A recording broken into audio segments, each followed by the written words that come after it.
Hello बच्चों, चलिए प्रश्न को पढ़ते हैं। मानव भ्रूण में प्रारंभिक अवस्था में होते हैं।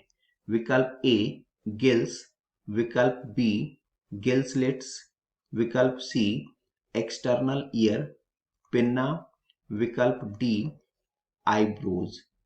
इस प्रश्न की मुख्य अवधारणा मानव भ्रूण के प्रारंभिक अवस्था में विकसित संरचना से है और ये संरचना हमें विकल्प से लेनी है। तो अगर हम विकल्पों को देखें, पहला गिल्स, यह गलत है। गिल्स अर्थात गलफड़ों का निर्माण भ्रूण की प्रारंभिक अवस्था में नहीं होता है। तो वास्तव में गिल्स या गलफड़े मानव में होते ही नहीं हैं।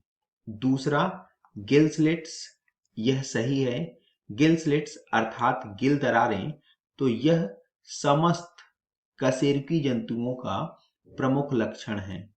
जो प्रारंभिक 3 लक्षण हैं अगर हम देखें तो एक नोटोकॉर्ड की उपस्थिति, दूसरा नर्व कॉर्ड की उपस्थिति और तीसरा गिल दरारों की उपस्थिति।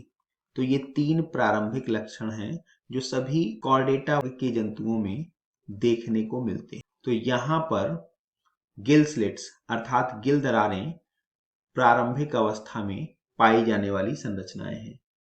तीसरा विकल्प एक्सटर्नल ईयर या पिन्ना, बाह्य कर्ण, यह भी प्रारंभिक अवस्था में नहीं होता।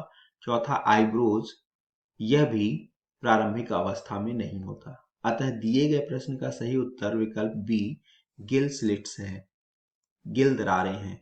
आशा करते हैं आपको समझ आया होगा। धन्यवाद।